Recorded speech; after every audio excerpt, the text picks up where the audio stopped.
At dawn, Efua Asante was dragged through the iron gate of the mansion barefoot on cold stone, her maid's uniform torn at the sleeve. A crowd gathered as accusations flew: thief, ungrateful, replaceable. She didn't beg. She clutched a small cloth bag to her chest. Inside it, the medicine she'd saved for her sick brother. Across the road, the homeless man she fed every night broke from the shadows. Dirty jacket, bruised face, steady eyes. Kwesi stepped forward to shield her, and the head guard slammed him down like trash. Silence cracked when a black executive sedan rolled to a stop. The window lowered. A calm voice cut through the chaos: call the board. Tell them their CEO is here. Before we begin, what country are you watching from, and what time is it there right now? Share it in the comments. If stories of justice, healing, and hidden truth move you, subscribe to follow this journey. Efua Asante woke every day before the first call to prayer drifted across the neighborhood. The city of Accra was still half asleep at that hour, its streets quiet except for the distant hum of buses warming their engines and the occasional bark of a stray dog. She rose from the thin mattress on the floor of the servants' quarters, careful not to wake the other maids, and folded her blanket with practiced precision. There was comfort in routine. It gave her something solid to hold on to in a life that rarely offered certainty. By the time the sun began to lift itself over the compound walls, Efua was already scrubbing floors in Madame Abena Mensah's mansion. The house was large, gleaming, and filled with expensive silence. Crystal surfaces reflected her small figure as she moved from room to room, her faded uniform brushing against polished marble. No one greeted her in the mornings. No one asked how she slept. In this house, Efua existed only for the work she could do with her hands. Madame Abena liked things done a certain way. Shoes aligned at perfect angles. Curtains drawn at exactly the same height. Breakfast served promptly at 7 no matter what. When things went wrong, and they often did, her displeasure came swiftly, sharp words cutting deeper than any slap. Efua had learned to lower her eyes and accept it. Arguing would only make things worse. What Madame Abena didn't know was that every CD Efua earned had already been spent in her mind. Her thoughts were always with her younger brother Yaw back in Kumasi. 16 years old, too thin, too quiet these days. The doctors said his heart was weak, that surgery would help, but cost more than Efua could imagine. Every month she sent what little she could, skipping meals, saving coins, promising Yaw over the phone that things would get better soon. It was that promise that kept her going. By late afternoon, when the heat pressed down on the compound and Madame Abena retired to her air-conditioned room, Efua was allowed a short break. She slipped out through the service gate and walked toward the roadside market nearby. The smell of fried plantain and grilled fish filled the air, mixing with dust and exhaust fumes. This was where the city felt alive: vendors calling out prices, children darting between stalls, laughter rising and falling like music. That was where she first noticed him. He sat on the edge of the pavement near the bus stop, slightly apart from the other beggars. His clothes were worn but clean in a careful way, as if he tried to keep some order despite his circumstances. A dark jacket hung loosely on his frame, and his shoes were scuffed almost beyond recognition. He didn't shout for attention. He didn't stretch out his hand. He simply watched the world pass his expression, calm, observant. Efua hesitated. She had little enough for herself, but something about the man's quiet dignity unsettled her. When she bought a small plate of rice and stew, she found herself walking toward him without fully deciding to do so. "Please," she said softly, holding out the food. "I hope you don't mind." He looked up surprised, then smiled slowly, as if the gesture mattered more than the meal itself. "Thank you," he said. His voice was steady, warm, not the voice of someone who had given up. She nodded, awkward, and turned to leave. She didn't expect conversation. But the next day and the day after that, she found herself stopping again. Sometimes she brought food. sometimes just a bottle of water. He never asked her name. He never asked for more. Eventually, they began to talk. His name, he said, was Kwesi. He didn't offer a last name. He spoke thoughtfully, choosing his words with care. When Efua complained about sore feet or long hours, he listened as if her struggles were important. When she mentioned her brother, his eyes softened and he asked gentle questions without prying. "What did you do before this?" she asked him once, gesturing vaguely to the street. Kwesi shrugged. "Many things," he said. "Life changes faster than we expect." There was no bitterness in his tone, no self-pity. That more than anything made Efua trust him. But not everyone appreciated her kindness. Nana Akosua Mensah noticed first. She was Madame Abena's niece visiting from the city center, always dressed in bright colors and confidence. She liked to sit on the balcony in the afternoons watching people come and go, as if the world existed for her entertainment. One day her sharp eyes followed Efua as she stepped outside, with a small parcel hidden under her apron. "Where are you going with that?" Nana Akosua asked lazily. Efua froze. "Just to buy something for Madam," she replied, the lie slipping out easily after years of practice. Nana Akosua smiled, but it didn't reach her eyes. "Be quick," she said, "and remember your place." The warning came more directly from Kojo Badu, the head of security. He caught Efua one evening as she returned through the service gate, her face still warm from the sun. "I've seen you," he said, blocking her path. His voice was low, dangerous, talking to that man outside. Efua's heart thudded. "He's just a vagrant," Kojo cut in. "Madam doesn't like her staff mixing with people like that. It brings trouble." "He's not doing any harm," Efua said quietly, surprising herself with the firmness in her voice. Kojo leaned closer. "Do you want to lose your job?" The question hung between them. Efua thought of yaw, of hospital corridors and unanswered prayers. She shook her head.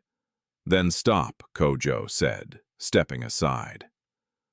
That night, Efua lay awake staring at the ceiling of the servants' quarters. She told herself she would listen, that she would keep her head down like always.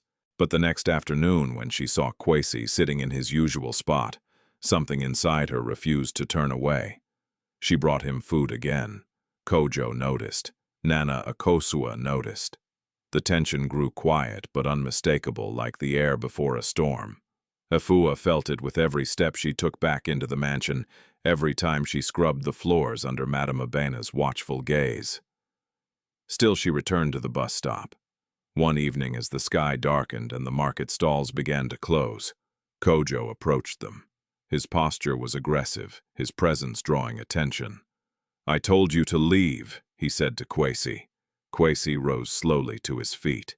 He was not tall, but there was something unyielding in the way he stood. "I'm not causing trouble," he said calmly.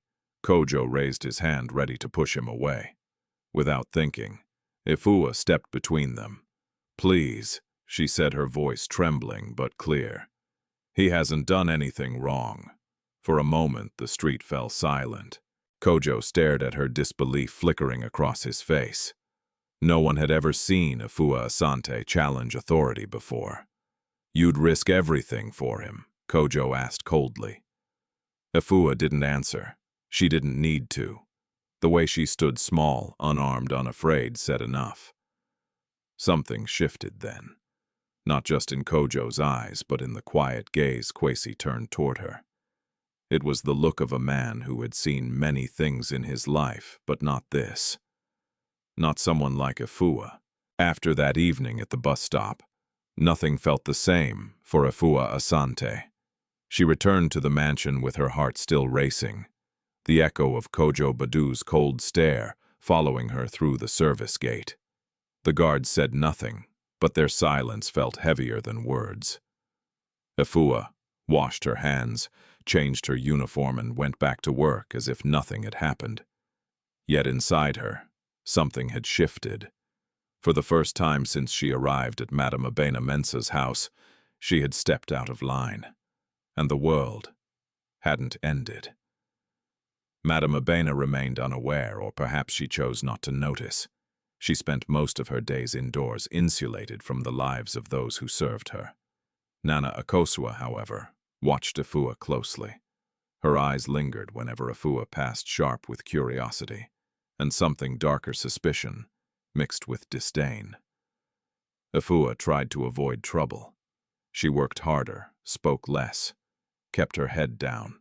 But each afternoon, when her brief break came, her feet carried her back to the roadside, almost on their own. Kwesi was there, as always. Their conversations deepened in small, quiet ways. They talked about ordinary things at first, the changing moods of the city, the price of food, the heat that seemed to grow worse each year. Then slowly, they spoke of heavier matters. Kwesi listened when Efua talked about Yaw. He never interrupted, never offered easy solutions. When she described the hospital visits, the doctor's careful words, the fear she tried to hide from her brother, his face grew serious. "You're very strong," he said once. Efua shook her head. "I don't feel strong, I just don't have a choice." Kwesi smiled faintly. That's what strength often looks like. Sometimes Efua noticed the way he observed people, the market women arguing over prices, the bus conductors shouting destinations, the businessmen walking past without a glance. Kwesi watched as if he were studying a pattern, not judging, just absorbing. It made her curious, though she couldn't quite explain why. Nana Akosua's interference came sooner than Efua expected. One afternoon, as Efua returned from the market, Nana Akosua called her into the sitting room. The space was elegant and cool, decorated with artwork. Efua had dusted countless times. "Sit," Nana Akosua said, crossing her legs. Efua remained standing. "Yes, madam, I've noticed your habits," Nana Akosua said lightly, slipping out, carrying food, talking to people. Efua's chest tightened. "I only go out during my break." "That's not the issue," Nana Akosua replied. Her smile sharpened. "The issue is image. We don't want the neighbors thinking our staff fraternize with beggars." "I'm not fraternizing," Efua said quietly. "I'm just being careless," Nana Akosua finished. "And carelessness has consequences." Efua bowed her head. She had heard enough to understand the warning. Later that evening, Kojo Badu appeared again near the bus stop. This time his patience was gone. "I told you to stop," he said, his voice low and threatening. "You're testing me." Kwesi stood up before Efua could speak. "She's not the problem," he said calmly. "I am. If you want someone to blame, blame me." Kojo laughed harshly. "You think you're noble?" He stepped closer, invading Kwesi's space. "You're nothing." Efua felt anger surge in her chest. "He's a human being," she said louder than she meant to. People nearby began to look over. Kojo's eyes flicked toward the gathering crowd. He took a step back, lowering his voice. "This isn't over," he said to Kwesi. "And you," he turned to Efua, "will regret this." That night Efua couldn't sleep. Fear twisted with something else. Determination, perhaps. She knew she was risking everything. Her job, her ability to send money home, her fragile sense of security. But the thought of abandoning Kwesi, of pretending she hadn't seen him as a person, felt worse. Over the next few days she noticed subtle changes. Kojo's men lingered near the bus stop longer than usual. Nana Akosua spoke to Madame Abena in hushed tones, their glances occasionally drifting toward Efua. And then there were the moments that unsettled Efua in a different way. One afternoon, a city official stopped near the bus stop, arguing loudly with a vendor over a permit issue. Kwesi intervened with a few calm sentences, citing regulations Efua had never heard of. The official hesitated, then backed down, muttering apologies. Efua stared at Kwesi after the man left. "How did you know all that?" Kwesi shrugged. You learn things over time.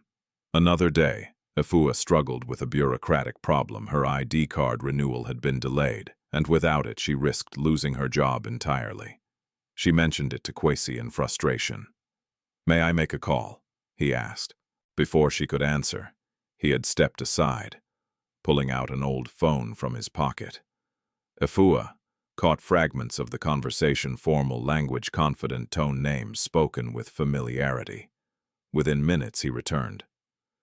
"Go back tomorrow," he said. "Ask for the supervisor. It should be resolved." Efua did as he said. It worked. The gratitude she felt was tangled with confusion.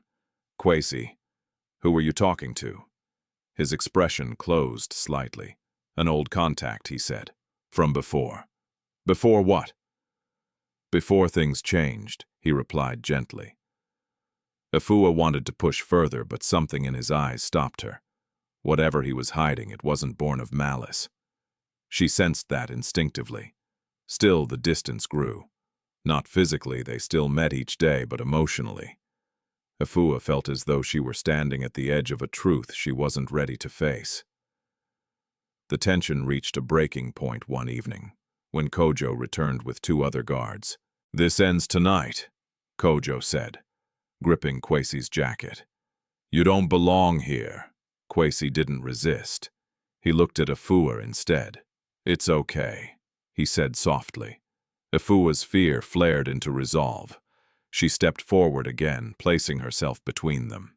"If you touch him," she said, her voice shaking but firm, "you'll have to answer to people who are watching." The crowd had grown. Phones were raised. Murmurs spread. Kojo hesitated. He hadn't expected this, a maid challenging him, a homeless man standing unbroken. "Take your food and go," Kojo snarled at Kwesi. "And don't come back." Kwesi nodded slowly. He turned to Efua, his gaze intense. "Thank you," he said. Not just for that moment, but for everything. As he walked away into the gathering dusk, Efua felt an ache she couldn't name. She didn't know when she would see him again. She didn't know what the consequences would be. But she knew one thing with absolute certainty. Whatever Kwesi was hiding, whatever danger hovered around him, he had changed something inside her. And once changed, she could never return to who she had been before. The days after Kwesi disappeared from the bus stop passed slowly for Efua Asante, each one heavier than the last.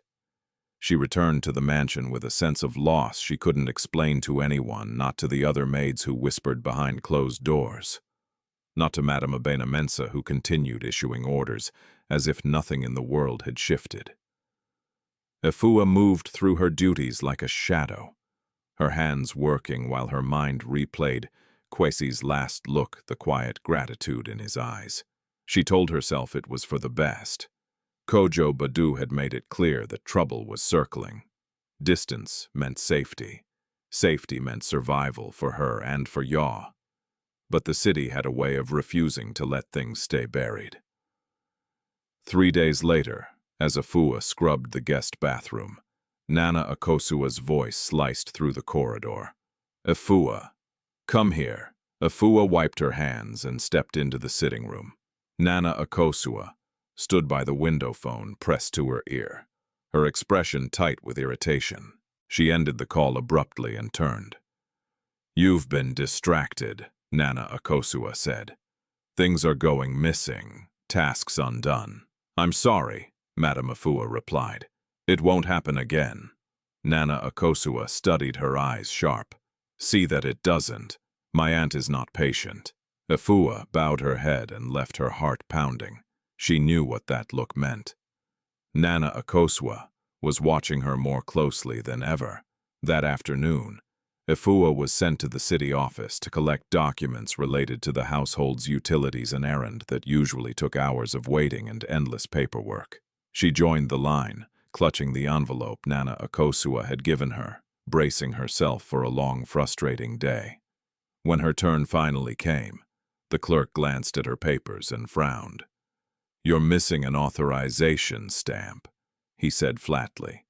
"Come back another day." Efua's shoulders sagged. "Please," she said.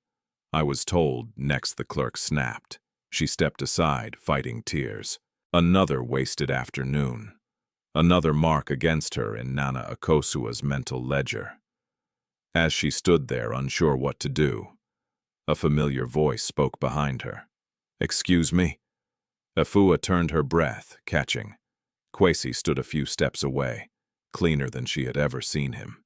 His jacket was pressed, his shoes polished, his posture unmistakably composed. He still looked tired, still carried the quiet weight she recognized. But something about him was different. "Kwesi," she whispered.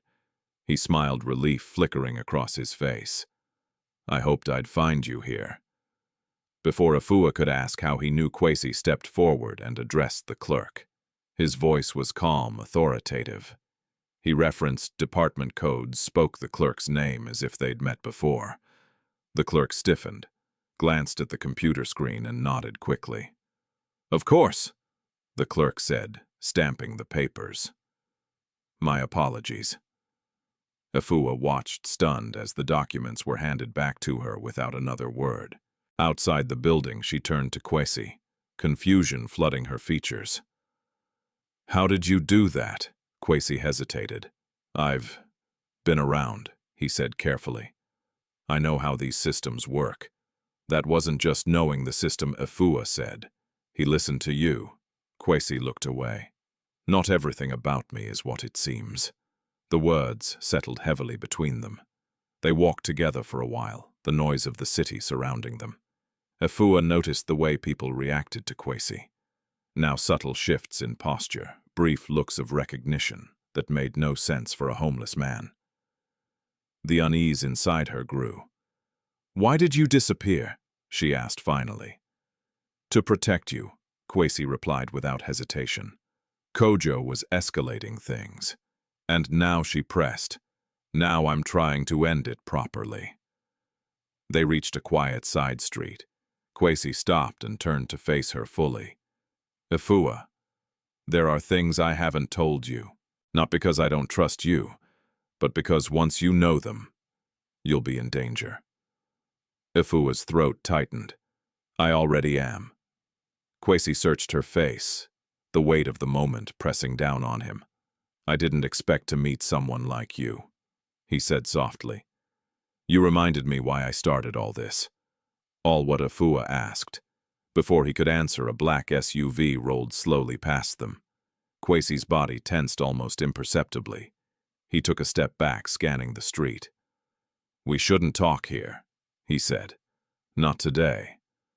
That evening, Efua returned to the mansion with her thoughts in turmoil. Kwesi wasn't just a man who had fallen on hard times. Every instinct she had told her that.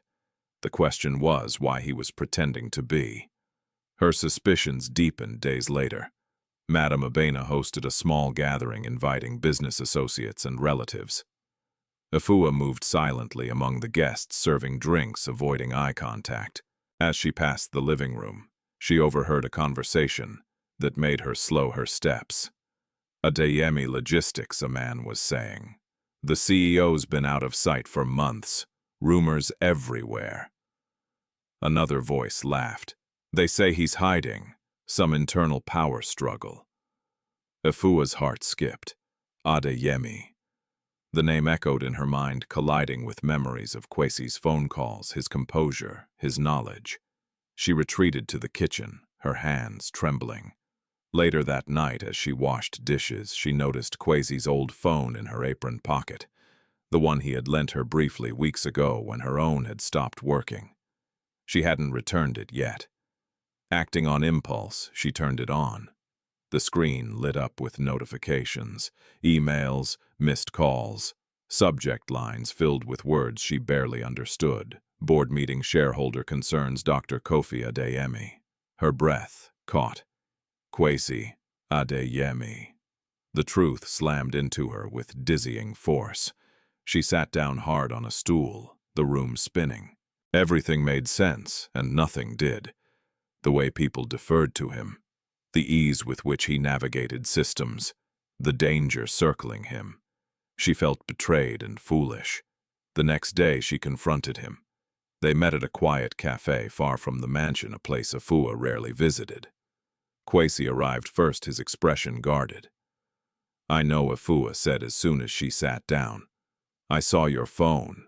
Kwesi closed his eyes briefly, then nodded. "I was going to tell you," when she asked, her voice tight. "After testing me long enough." "That wasn't my intention," he said urgently. "I wasn't testing you. I was hiding from my uncle, from people who want me ruined. And I was just collateral," Efua shot back. "No," Kwesi said. "You were the reason I remembered who I was." Efua stood, pushing back her chair. "I didn't agree to be part of your war. I gave you food because you were hungry, because you were human." Kwesi rose as well. "And that's why this hurts," he said quietly. "Because you're right." Tears burned in Efua's eyes. "You lied to me," she whispered. "Every day. I protected you," he replied. "As best I could."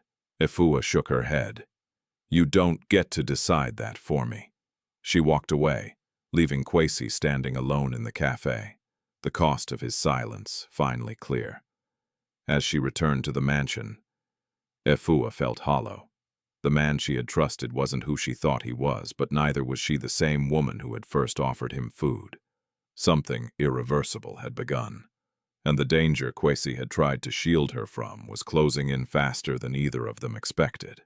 Efua Asante tried to disappear inside the mansion after she walked away from Kwesi at the cafe. She stopped taking her afternoon break. She avoided the service gate. She kept her eyes lowered and her answers short, the way she had learned to survive in Madame Abena Mensah's house.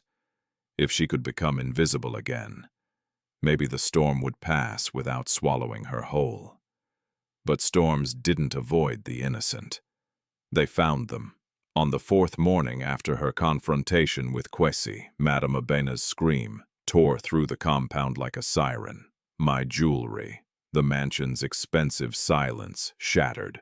Doors opened. Footsteps ran. Efua was in the laundry room when Nana Akosua burst in her face, arranged in theatrical panic.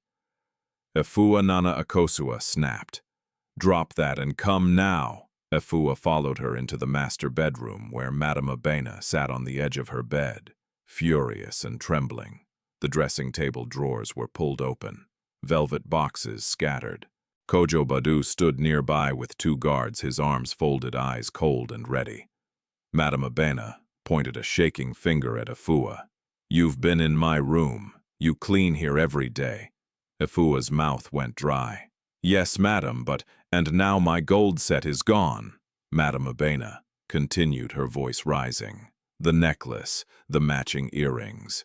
Do you know what that is worth?" Efua's heart pounded so hard it felt painful. "I haven't taken anything, I swear." Nana Akosua stepped forward, feigning concern.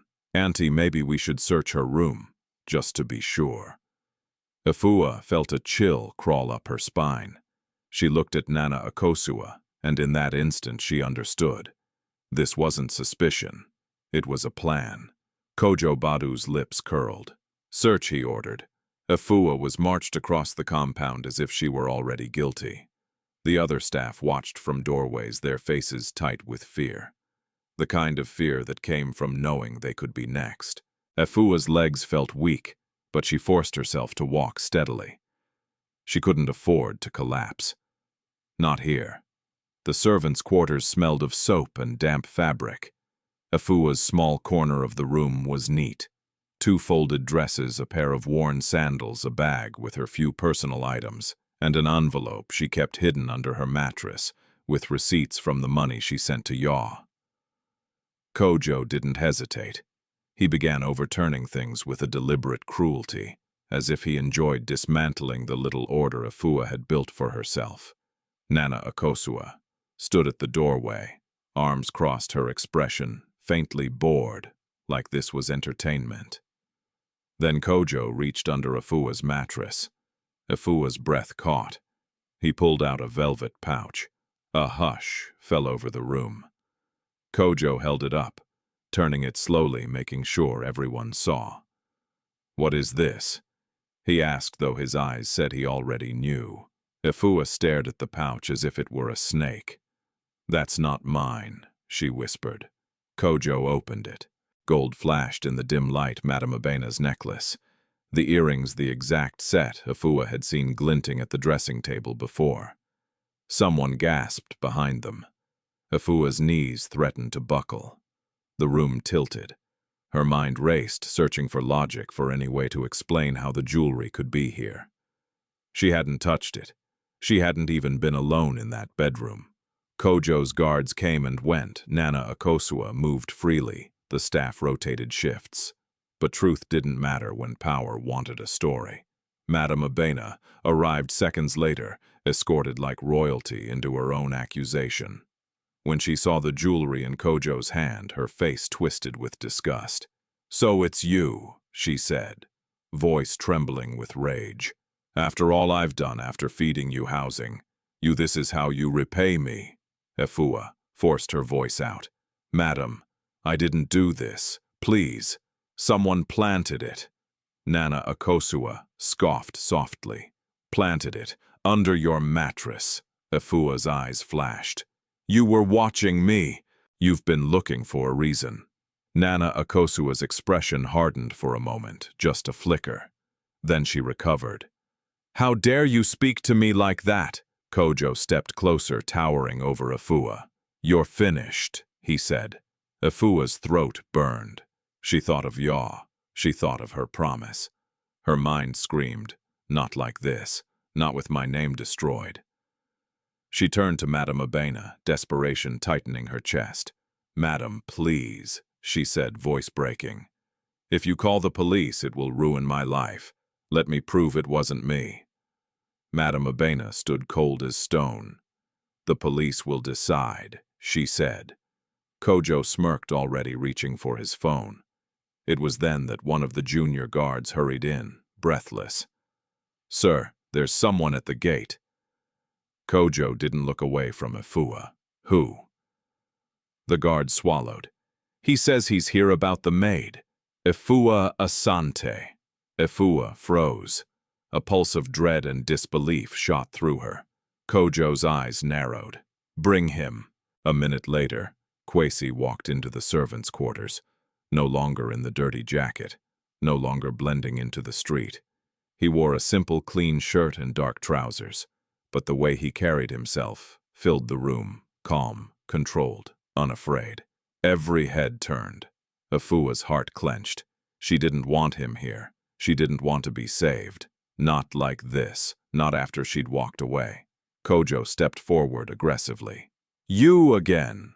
Kwesi's gaze moved from Kojo to Madame Abena, then to Nana Akosua, and finally to Efua, whose eyes were wet but defiant. "I heard there's an accusation," Kwesi said, voice steady, "and that the police are being called." Madame Abena scoffed. "And who are you to interfere? You're a street man."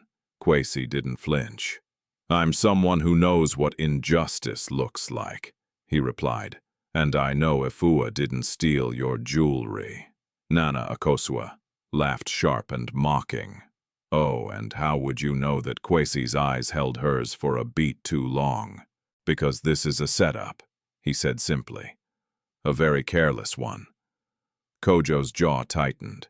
"Watch your mouth." Kwesi turned to Kojo. "If you want truth, then do this properly," he said.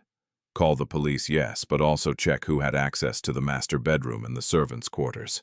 Check the security logs. Check the cameras by the corridor." A flicker moved across Kojo's face. Not fear exactly, more like discomfort. Efua noticed, and that alone told her something important. Madame Abena frowned. "We don't need cameras to know what happened. The jewelry was in her room." Kwesi's voice remained calm. "Evidence can be planted. People can be used, but patterns don't lie." He looked directly at Madame Abena. "If you accuse the wrong person, you will be protecting the real thief." Nana Akosua stepped forward, eyes glittering with anger now. "Are you calling me a liar?" Kwesi didn't answer her directly. He simply said, "I'm calling for fairness." Kojo raised his phone again. Enough. I'm calling the police. Call them, Kwesi said. But understand this. If you touch Efua again without cause, you will have to explain your actions to people with more authority than you. Kojo snorted. You think you can threaten me? Kwesi's voice lowered, dangerous in its calm. I'm not threatening you. I'm warning you. The police arrived within the hour. 2 officers entered the compound with professional detachment, but the atmosphere was already poisoned. Nana Akosua spoke first, telling her version of the story, with practiced tears. Madame Abena nodded along, adding dramatic emphasis. Kojo presented the velvet pouch as if it were a trophy. Efua stood silent, hands clenched, forcing herself not to beg. She knew begging would only make her look guiltier. When the officer finally asked Efua to speak, her voice came out steady. I didn't steal anything, she said. I believe it was planted. The officer's expression remained neutral. Do you have proof? Efua swallowed. Not yet. Kwesi stepped forward. There are cameras in the corridor, he said. Check the footage, check the access logs. Someone brought that pouch in. Kojo's eyes flashed. The cameras were down, he said quickly. Power issues. Kwesi's gaze sharpened. Convenient. The police officers exchanged a look. They weren't blind. They had seen rich households before. They knew how these stories often ended. After a long pause, one officer cleared his throat. There isn't enough to make an arrest right now, he said carefully. We can open an investigation. But Madame Abena's pride flared. Investigation? In my house? Are you saying you don't believe me? The officer chose his words like stepping on glass. I'm saying the evidence is not conclusive for detention at this moment. Efua's chest loosened slightly. Not freedom, just delay. Madame Abena stood tall, anger turning into something colder. Fine, she said. No arrest. But she is dismissed. Immediately, Efua's stomach dropped. Kwesi took a step forward. Madame Abena lifted her hand. No, she snapped. She is no longer welcome in my home. Kojo, remove her. Efua's world narrowed to a single point of pain. Her job, her income, Yaw's medication, her dignity. Kojo grabbed Efua's small bag and shoved it into her hands. Move, he growled. Efua looked at Kwesi, just once. His expression was tight, furious beneath the calm, but she shook her head slightly as if to say, Don't do it. Don't save me with power. Because the truth was, the worst part wasn't being fired. The worst part was walking out of that gate with her name stained with no money, no place to sleep, and a sick brother waiting for hope she no longer knew how to deliver. Efua stepped forward, straight-backed, holding her bag close like a shield. Behind her, Nana Akosua's smile returned small, satisfied and cruel, and Kwesi watched Efua leave, realizing too late that his silence had allowed this moment to happen. Efua Asante stepped out of Madame Abena Mensah's gate as if she were walking out of her own skin. The early evening sun was still bright, but the air felt colder than it should have. The iron gate closed behind her with a final clang that made the neighbors pretend not to look. Efua held her small bag against her chest, the thin fabric biting into her palms. Inside were the only things she could carry: a spare dress, a worn scarf, and an envelope with Yaw's hospital receipts, proof that her life had never been about greed, no matter what they would whisper. Across the street, Kojo Badu's guards lingered, arms folded, wearing the smugness of men who enjoyed power. Nana Akosua's laughter floated faintly from somewhere inside the compound like a victory song that didn't need words. Efua didn't cry. Not yet. She walked. Accra's streets were alive with the normal noise of evening honking taxis, vendors calling out music spilling from kiosks. People moved with purpose, with destinations in mind. Efua had none. Each step was a question, Where do I go now? How do I send money to Yaw? How do I survive the night? She told herself to think logically. First, she would find a cheap room, but cheap rooms still required a deposit, and Efua's savings had been drained by hospital bills and transport costs. She could call a friend, but in her world, friends were other maids who were one mistake away from disaster themselves. And now that rumors would spread, even kindness might come with fear. By the time the sky began to darken, Efua found herself near the market again. The familiar smell of fried oil and ripe fruit hit her like a memory. This place had once been the only corner of her life where she felt human. It was where she had met Kwesi, and now she hated that her mind still searched for him. She stopped beside a small kiosk and finally checked her phone. 2 missed calls, then 3. Then a message. "Kwesi, where are you? Please answer. I'm not letting you sleep outside." Efua stared at the screen until her vision blurred. Anger rose, first hot and sharp. He wasn't letting her sleep outside. He hadn't let her keep her job either. He had watched her walk into a trap, built by people who feared him, and he had kept his name hidden until it was too late. She typed back with shaking fingers. "Efua, don't. I don't need saving." The reply came almost immediately. "Kwesi, this isn't saving. It's basic safety. Tell me where you are." Efua swallowed hard. Her pride wanted to throw her phone into the gutter, but her body was tired. Her feet ached, and somewhere in Kumasi Yaw's weak heart didn't care about pride. It cared about medicine, about stability, about time. Efua sent her location. 10 minutes later, a modest car pulled up. Not a luxury SUV, not the black executive sedan from the rumors, but an ordinary vehicle that blended with traffic. Kwesi stepped out. He looked different again. Dressed simply, no corporate shine, no staged poverty. Just a man with exhaustion in his eyes and urgency in his movements. He approached slowly, as if he didn't want to scare her. "Efua," he said. Efua didn't answer. "I'm sorry," he added, voice low. "I should have stopped it before it reached the police." Efua finally looked at him. Her eyes were dry, but her face was tight with pain. "You should have told me who you were," she said. Kwesi nodded once, accepting the hit. "Yes." Silence stretched between them, filled with everything they couldn't rewind. "I can't go back." Efua said the words quiet but heavy. "Even if the truth comes out later, my name is already dirty in their mouths." Kwesi's jaw flexed. "I know. And my brother." Efua's voice cracked for the first time. She pressed her lips together hard, trying to hold herself together. "Yaw needs his medicine. I don't even know how to get to tomorrow." Kwesi exhaled slowly, as if he were carrying the same fear but in a different shape. "Please get in the car," he said. "Just for tonight, a room, a shower, food, no cameras, no drama." Efua hesitated. "If this is your penthouse."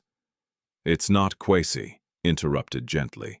"It's a small apartment. Mine. Not my company's, not my uncle's. Mine." That last word mattered more than she expected. Mine meant a place not controlled by those who wanted him trapped. Efua got in. They drove through the city without speaking much. Kwesi kept his eyes on the road, both hands on the wheel. The kind of careful driving that came from someone who didn't trust the night. Efua watched the streetlights flash over his face, noticing how tense his shoulders remained. He wasn't calm because he didn't care. He was calm because he was always fighting to stay in control. The apartment was in an older building, clean but modest. 2 rooms, small kitchen, a living area with a worn sofa and a few books stacked neatly on a table. No gold, no marble, no display of wealth.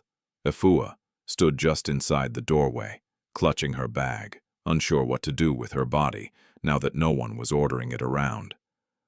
"You can take the bedroom," Kwesi said. "I'll sleep on the sofa." Efua's instinct was to refuse. She had spent her life refusing comfort because comfort came with strings. but she was too tired to keep fighting everything. "Where's the bathroom?" she asked quietly. Kwesi pointed down the hall. Efua locked the door behind her once she stepped inside. The bathroom was simple, but when the water turned hot, it felt like mercy. She stood under the stream for a long time, letting it wash away the day's humiliation, letting it run over her torn uniform, over the invisible bruises that didn't show on skin but lived in the chest. When she finally turned off the water, her hands trembled. In the mirror, she saw a young woman who looked older than 24, someone who had been strong for too long, someone whose strength had become a prison. Efua wrapped herself in a towel and opened the door cautiously. She found a clean set of clothes folded on the sofa, simple cotton pajamas clearly bought in a hurry. Kwesi stood in the kitchen stirring something in a pot. The scent of rice and light soup filled the apartment. "I didn't know what you like," he said, not turning around as if giving her space. "But you need to eat." Efua sat at the small table and watched him move. The silence between them was different now, less angry, more raw. The kind of silence that came when two people were too tired to pretend. When he placed a bowl in front of her, Efua stared at it as if it were impossible. "I don't have money," she said. "I can't pay you back." Kwesi's eyes softened. "Efua, I'm not keeping a ledger on your life." Something in her cracked. Efua picked up the spoon, but her hand shook so hard the metal clinked against the bowl. Her breath caught. She tried to swallow, but the tears came before she could stop them. Suddenly she was crying quiet at first, then deeper shoulders shaking like a child who had finally been allowed to fall apart. Kwesi didn't rush to touch her. He stayed where he was, steady, respectful, letting her have the space to break without shame. "I did everything right," Efua whispered through tears. "I worked, I obeyed, I never stole, I never insulted them, I just tried to live." Kwesi's throat moved as if he were swallowing pain. "I know," he said softly. "I saw you." Efua wiped her face with the back of her hand, anger and grief tangling. "Then why didn't you stop it earlier?" Kwesi's eyes dropped. "Because every move I make exposes me," he admitted. "And when I'm exposed, my uncle strikes harder. He uses people. He destroys reputations." Kwesi paused, voice tightening. "He would have destroyed you anyway if he believed you mattered to me." Efua's chest tightened at the truth of that. She hated that it sounded real. "So I was a target," she said. Kwesi looked up. "You were never supposed to be." Efua laughed once, bitter and broken. "But I am." A long silence followed. The air felt thick with things neither of them wanted to say too soon. Kwesi finally spoke, voice low. "Efua, I'm sorry I lied. I thought hiding my name would keep you safe. But it didn't. It only made you vulnerable." Efua stared at him. In the dim light, his face looked stripped of all performance. He wasn't the homeless man now. He wasn't the untouchable CEO either. He was simply a man who had made choices and regretted the cost. Efua's tears slowed. Her breathing steadied. And in that fragile quiet, she realized she didn't just miss the comfort he provided. She missed the person she had met at the bus stop, the one who listened like her pain mattered. Kwesi took one cautious step closer. "I won't force anything," he said. "Not trust, not forgiveness, not love." The word hung there, dangerous and honest. Efua's heart thudded. Love was not a fairy tale for girls like her. Love was risk. Love was losing. Kwesi reached out slowly, giving her time to pull away. His fingers brushed her hand, warm, careful not claiming. Efua's breath caught. For one reckless second, she leaned toward him, drawn by the gentleness she hadn't known she needed. Their faces came close. Close enough for a kiss. Efua stopped. She pulled back not because she didn't want it, but because she wanted it too much. Because she knew what it would mean to trust him again. I can't, she whispered. Kwesi's eyes didn't harden. They softened even more. Okay, he said. Then we don't. Efua stood up, clutching the edge of the table to keep herself steady. I need sleep, she said, voice small. I need 1 night without fear. You'll have it, Kwesi promised. Efua walked to the bedroom and closed the door behind her. She sat on the edge of the bed, heart still racing, and stared into the darkness. Outside on the sofa, Kwesi remained awake far longer than he should have, listening to the city breathe, realizing that protecting Efua now would require more than a room for the night. It would require the truth, and the truth had enemies. Efua Asante woke just before sunrise, the unfamiliar silence pressing gently against her senses. For a few seconds she didn't know where she was. The room was small but clean, the air carrying the faint smell of soap and cooked rice. Then memory rushed back the gate, slamming shut the jewelry pouch under her mattress, Nana Akosua's satisfied smile, and Kwesi's quiet apartment. She sat up slowly, placing a hand over her chest, as if to calm her racing heart. For the first time in weeks, she hadn't slept with one ear open, waiting for someone to shout her name. The realization brought both relief and fear. Safety, she had learned, was never permanent. Efua stepped out of the bedroom to find Kwesi already awake. He stood near the window phone, pressed to his ear, his voice low and controlled. Not yet, he was saying. No, don't move without my word. If he knows I'm active, he'll retaliate. Efua froze. Kwesi noticed her and ended the call. Good morning, he said softly. Efua nodded. You were talking about your uncle. Yes, Kwesi replied without hesitation. And Kojo. Her stomach tightened. Kojo. He's not just a guard, Kwesi said, running a hand through his hair. He reports upward. He's useful to people who need things done quietly. Efua absorbed this in silence. She thought of Kojo's cold eyes, his comfort with cruelty. It fit too easily. Kwesi poured her a cup of tea and slid it across the table. We need to be careful today. Before Efua could ask what he meant, a sudden knock rattled the apartment door. Both of them stiffened. Kwesi moved first, his body tense but controlled. He peeked through the door viewer, then relaxed slightly. Stay here, he murmured. When he opened the door, 2 unfamiliar men stood outside, young, muscular, their faces unreadable. Efua felt fear rise instantly.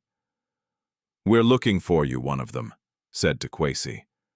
You shouldn't be here. Kwesi's jaw tightened. I'm not moving. The man stepped closer. Orders are orders. Before Efua could stop herself, she stepped into view. Leave him alone, she said. The men's eyes flicked to her, dismissive and assessing. One of them smiled without warmth. This doesn't concern you. Kwesi moved in front of her instinctively. It concerns me, he said calmly. And you're trespassing. The man's smile vanished. He shoved Kwesi hard in the chest. Everything happened too fast. Efua screamed Kwesi's name as he stumbled back, hitting the wall. The second man lunged forward, swinging. Kwesi barely dodged the blow, but the confined space worked against him. The sound of fists hitting flesh echoed through the narrow corridor. Efua's hands shook, her mind screaming for help, for anyone, but no one would come. This was the danger Kwesi had tried to keep her away from, and now it was in her face. One of the men knocked Kwesi to the floor. He curled instinctively, arms raised to protect his head. No, Efua cried. Without thinking, she grabbed the nearest thing she could find, a heavy wooden stool, and slammed it down between them. Get away from him, she shouted, her voice breaking but fierce. The men hesitated, startled by her sudden ferocity. Efua planted herself in front of Kwesi, gripping the stool like a shield, her body trembling but unyielding. Touch him again, she said through clenched teeth, and people will hear. I'll scream until the whole building knows what you're doing." The men exchanged a glance. The risk calculation shifted. This wasn't supposed to be loud. "Fine," one of them muttered. He leaned down close enough that Efua could smell alcohol on his breath. "But he won't be protected forever." They backed away, disappearing down the stairs. The door slammed shut. For a moment, Efua stood frozen. The stool still raised her heart, pounding so hard it hurt. Then her legs gave out. She dropped to her knees beside Kwesi, who was breathing heavily, blood trickling from a cut above his eyebrow. "Oh my God," she whispered. "You're hurt." Kwesi winced as he sat up. "I've had worse," he said lightly, though his eyes betrayed the pain. Efua ran to the bathroom, grabbed a towel, and pressed it gently to his face. Her hands were steady now, fueled by anger and fear. "This is what your uncle sends?" she asked. "Men like that," Kwesi nodded grimly. "When intimidation doesn't work, he escalates." Efua's jaw tightened. "Then he's a coward." Kwesi looked at her, something like awe flickering in his gaze. "You stood up to them," he said quietly. "You didn't have to." Efua met his eyes. "Neither did you when Kojo attacked you. But you did." They shared a long look, the air between them charged with something dangerous and intimate. That afternoon, Kwesi insisted on moving Efua to a safer location, an unused room in a small guest house owned by a trusted friend. Efua resisted at first, but the memory of fists and threats still echoed in her bones. "You can't protect me by keeping me close," she said. "I know," Kwesi replied. "I protect you by keeping you out of reach." The drive was tense. Efua watched the city pass by, noticing every black SUV, every unfamiliar face. Fear had sharpened her awareness. She understood now that her life had crossed into a world where kindness could be punished and silence could be weaponized. At the guest house, Kwesi helped her settle in, leaving money on the table without comment. "I don't want your money," Efua said. "It's not charity," Kwesi replied. "It's survival." Efua sighed, exhausted. "I hate that these things look the same." Kwesi nodded. "So do I." Before leaving, he paused at the door. "Efua, listen to me. If anyone approaches you, Kojo Nana Akosua, anyone connected to them, call me immediately. Do not confront them alone." Efua crossed her arms. "I'm not helpless." "I know," Kwesi said gently. "That's why they're dangerous." After he left, Efua sat on the bed staring at the wall. The events of the morning replayed again and again. She should have been terrified, and she was, but beneath the fear was something else. Resolve. She had spent her life obeying rules designed to keep her small. Now those same rules had failed to protect her. Standing still was no longer an option. Later that evening, Efua received a call from an unknown number. "Efua Asante," a smooth voice said. "You don't know me, but I know you." Her grip tightened on the phone. "Who is this, a friend?" the voice replied. "One who can help you understand what really happened to the jewelry in Madame Abena's house." Efua's breath caught. "Why would you help me?" "Because I'm tired of watching innocent people destroyed," the voice said, "and because you're braver than you realize." The call ended. Efua stared at the dark screen, her pulse racing. For the first time since she'd been dragged out of that gate, a spark of hope flickered. Someone had seen the truth. And if one person had seen it, others might too. Outside, the city hummed, unaware that lines were being drawn between power and justice, silence and truth. Efua lay back on the bed, staring at the ceiling, knowing one thing with sudden clarity. She was no longer just surviving this story. She was stepping into it. Efua Asante did not sleep that night. She lay on the narrow bed in the guest house room, staring at the ceiling as the fan hummed softly above her. Every sound felt amplified, the scrape of a chair somewhere down the hall, A car passing on the road outside, the distant echo of a dog barking.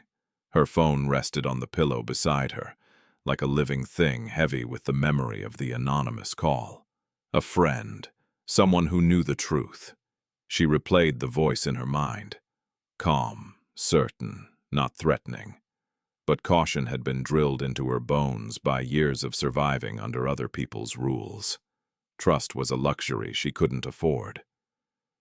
At dawn, Efua rose and washed her face with cold water, grounding herself in the sting. She dressed simply and sat at the small desk by the window waiting. If the call was real, whoever had contacted her would reach out again. If it was a trap, silence would be safer than panic. Her phone vibrated just after 8. Unknown number. Meet me at the Public Records Office, near Osu. 10 a.m. Come alone.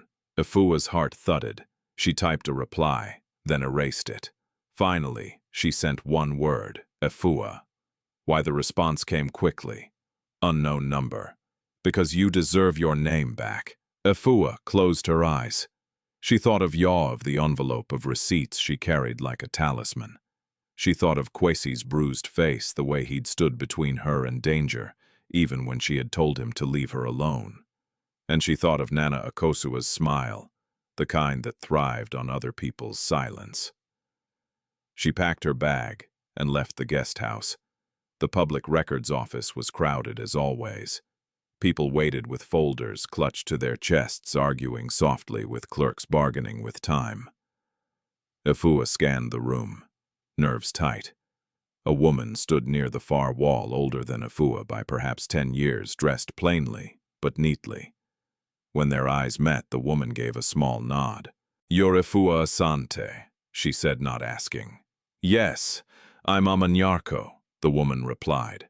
"I worked at Madame Abena's house. Night shifts." Efua's breath caught. "You were there." Amma nodded. "I cleaned the corridors. I saw things. They moved to a quieter corner." Amma's hands shook slightly as she spoke, but her voice was steady. "On the night the jewelry went missing, Nana Akosua came to the master bedroom late. She wasn't alone. Kojo was with her." Efua's pulse roared in her ears. "You're sure?" "I'm sure," Amma said. "I saw Kojo's access card used after midnight. I saw Nana Akosua carrying something wrapped in cloth. When they heard me, they stopped talking." "Why didn't you say anything?" Efua asked the question sharp, despite herself. Amma's eyes filled. "Because I have children," she whispered. "Because Kojo threatened me. Because Madame Abena would never believe a night cleaner over her niece." Efua understood that fear intimately. She nodded. "Why now?" Amma took a breath. "Because I saw what they did to you. And because Kojo tried to silence me yesterday. He offered me money to leave the city." Efua's stomach twisted. "Did you take it?" "No," Amma said firmly. "I called the number Kwesi gave me weeks ago. He told me to call if I saw anything dangerous." Efua froze. Kwesi Amma nodded. "He asked me to watch quietly, to keep notes. I didn't know who he was. Only that he cared." A mix of emotions flooded Efua: anger, relief, confusion. "He didn't tell me," she said softly. "He didn't tell anyone," Amma replied. "That's how he survives." They spent the next hour assembling what Amma had: dates, times, names, access logs she had copied, when she could a grainy photo taken from her phone of Kojo's card reader lighting up outside the master bedroom. It wasn't perfect. It wasn't enough on its own. But it was a start. "Will you testify?" Efua asked. Amma hesitated. "If it comes to that," she said. "But only if I'm protected." Efua nodded. "I'll do everything I can." When Efua left the office, her phone buzzed again, this time from Kwesi. "Kwesi, are you safe?" She considered ignoring it. Then she typed, "Efua, I met someone. She saw Nana Akosua and Kojo with the jewelry." The reply came instantly. "Kwesi, where are you?"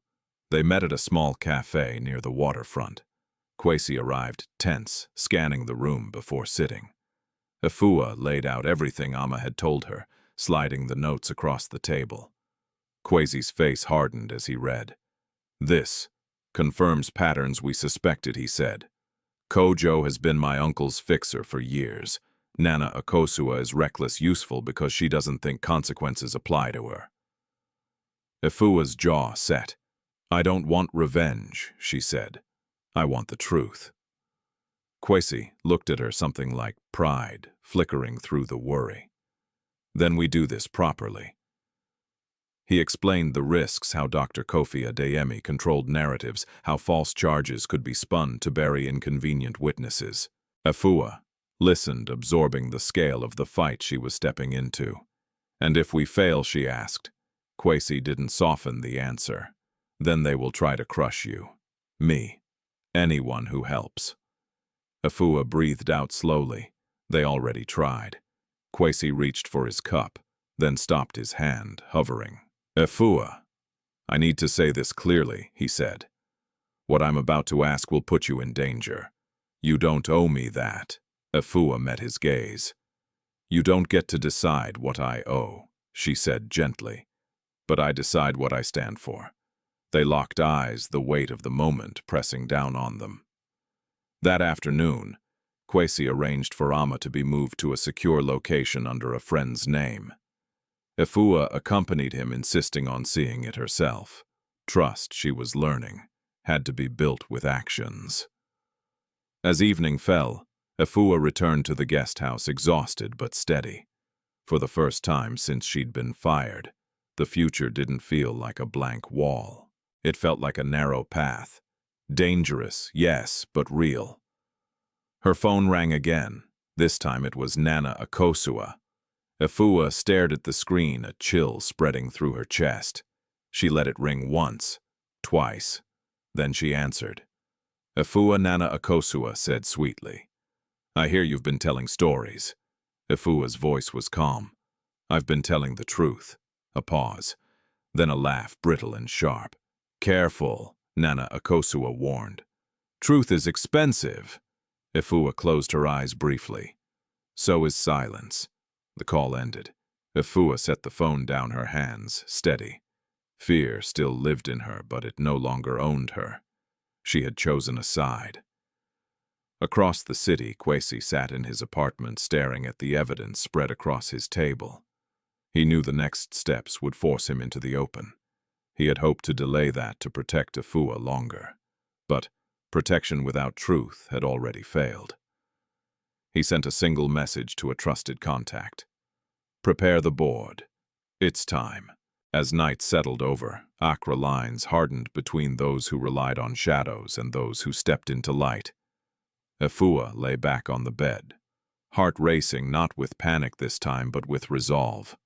Her name had been taken from her once. She was going to take it back. The rumors reached Efua Asante before the morning did.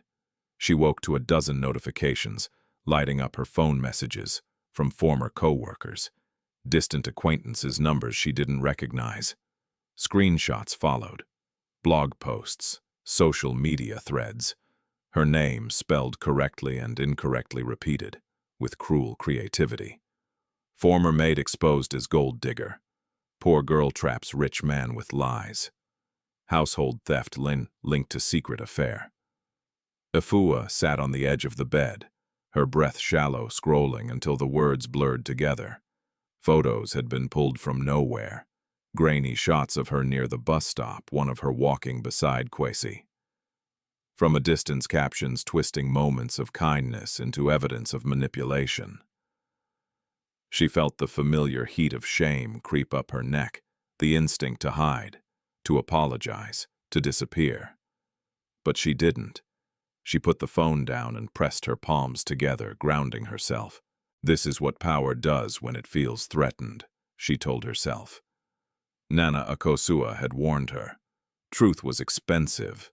Kwesi arrived at the guest house an hour later, his expression tight with anger, barely held in check. "They've started," he said. "My uncle's media contacts moved faster than I expected." Efua handed him her phone. He scrolled, jaw clenched. They're trying to isolate you, he said. If they can make you look greedy, no one will believe you're telling the truth. Efua watched his face, searching for reassurance. Can you stop it? Kwesi hesitated. Not immediately. If I intervene publicly now, they'll frame it as proof you targeted me. So I'm supposed to stay quiet, Efua said. No, Kwesi replied quickly. You're supposed to stay safe. Efua exhaled a bitter laugh, escaping. Those aren't the same thing. She decided to leave the guest house that day. Staying hidden felt like surrender. She dressed simply and went out to look for work, any work. Cleaning offices, serving food, something to keep her hands busy and her mind from spiraling. At the first place, the manager's smile faded when he heard her name. I've seen the posts, he said apologetically. It's better for us not to get involved. At the second, a woman behind the counter leaned in and whispered, I'm sorry. My boss doesn't want trouble. By midday, Efua's hope had thinned to a thread. Each rejection carried the same unspoken message, your truth is inconvenient. She returned to the guest house with aching feet and a heavier heart. Her phone buzzed again, this time a call from Kumasi. Efua Yaw's voice came through thin and worried. Is everything okay? Auntie said people are talking. Efua's chest tightened. What did you hear? That you stole something? Yaw said quietly. That you're in trouble. Efua closed her eyes, forcing calm into her voice. Listen to me, she said. I didn't steal anything, I promise. There was a pause. I believe you, Yaw said. But the nurse said my medicine might change if the payment doesn't come. Efua swallowed hard. I'm working on it, she said. I won't let you down. After the call ended, she sat in silence, hands clenched. The smear campaign wasn't just hurting her reputation, it was squeezing the air from her responsibilities, tightening around Yaw's life. Kwesi called later that afternoon. I need you to hear this from me. Not from the noise, he said. They're preparing a formal accusation. Fraud. Conspiracy. They'll try to link you to company documents. Efua laughed softly, incredulous. I can barely afford data bundles. Kwesi's voice softened. I know, but lies don't need logic. They need repetition. Efua leaned back against the wall. Then what do we do? We keep building the truth, Kwesi said. And we protect you. She considered his words. I won't hide, she said, but I won't beg either. That evening, Efua received an email from a mid-sized cleaning firm she'd applied to earlier in the week, before the rumors. The message was polite, distant. After careful consideration, we've decided not to proceed at this time. Efua closed her laptop, the rejection settling like dust. She thought of Nana Akosua's laugh, Kojo's threats, Dr. Kofi's invisible hand guiding the narrative. Power moved quietly, efficiently. She thought of Amanyarko hiding under a different name, of the evidence waiting to be believed. And she made a decision. Efua opened her phone and wrote a single post on her own account. No accusations, no names, just facts. My name is Efua Asante. I was accused of theft without proof and dismissed without a fair hearing. I did not steal. I am not perfect, but I am honest. I will tell my story when it is safe to do so. Until then, I ask for dignity. She posted it and put the phone down. The response was mixed. Some mocked her, some ignored her. But a few messages stood out, quiet notes of support from strangers who recognized the language of injustice, because they had lived it too. That night, Kwesi came by with food and news. My uncle is pushing for my arrest, he said. Publicly, tomorrow. Efua's stomach dropped. On what grounds? Manufactured ones, Kwesi replied. He wants to force my hand. Efua looked at him steadily. Then let him. Kwesi frowned. What if he arrests you? Efua said, choosing her words carefully. He'll do it in the open. Cameras, lawyers, records. That's where lies crack. Kwesi studied her, a slow realization dawning. You're saying, we don't stop it. We prepare for it, Efua said. We make sure the truth is ready when the moment comes. Silence stretched between them, heavy and electric. You shouldn't have to think like this, Kwesi said quietly. Efua smiled without humor. I learned a long time ago that thinking like this is how people like me survive. The next morning, news broke early. CEO Kwesi Adeyemi, questioned in fraud probe. Sources allege misuse of funds. Police vehicles were spotted outside his office. Commentators speculated with relish. The city buzzed. Efua watched from the guest house, heart pounding. When the call came, it was short. They've detained me, Kwesi said calmly. I'm okay. Efua closed her eyes. I'm coming. No, Kwesi said firmly. Not yet. Stay where you are. She obeyed, though every instinct screamed to run. She paced the room, replaying everything Amma had shown her, every detail that could matter. By afternoon, footage circulated of Kwesi being escorted through a building lobby, hands cuffed, face composed. The image spread fast, another story for the rumor machine. Efua felt the weight of it settle on her shoulders. This was the moment Nana Akosua had counted on. The moment when fear would silence witnesses. Efua picked up her phone and called Amma. It's time, she said. Amma's voice trembled, but held. I'm ready. As dusk fell, Efua stood by the window watching the city glow. She was afraid, deeply, honestly afraid. But beneath the fear was a steady core she hadn't known she possessed. They had taken her job. They had taken her reputation. They had tried to take her voice. They would not take the truth. The city woke to sirens and speculation. By the time the sun rose over Accra, the story had already hardened into headlines. Screens flashed images of Kwesi Adeyemi, escorted through a lobby, his hands cuffed his face, calm in a way that unsettled people who wanted panic. Commentators spoke in confident tones about sources and insiders building castles of certainty on foundations of rumor. Efua Asante watched it all from the guest house, her hands wrapped around a mug of tea that had long gone cold. She felt the familiar pull to doubt herself, to wonder if standing still would be safer. Then she remembered the velvet pouch under her mattress, the way truth had been planted like a weapon. Safety had never been offered to her, honestly. It had always been conditional. Her phone rang. Amma Nyarko, they're calling me. Amma said, breathless. Men came to the building. They asked questions about the night shifts. Efua's pulse quickened. Did you say anything I told them? I don't know what they're talking about, Amma replied. But Kojo called me afterward. He said if I talk, my children will pay. Efua closed her eyes, steadying herself. Listen to me, she said. You did the right thing. Don't go anywhere alone. Stay where you are. We're moving today, where Amma asked. Somewhere visible, Efua said. Somewhere they can't make you disappear quietly. After the call, Efua dialed a number Kwesi had given her weeks ago, a contact he trusted when institutions failed. The line connected quickly. We need legal cover, Efua said, for a witness. Today. The voice on the other end paused. Understood, it said.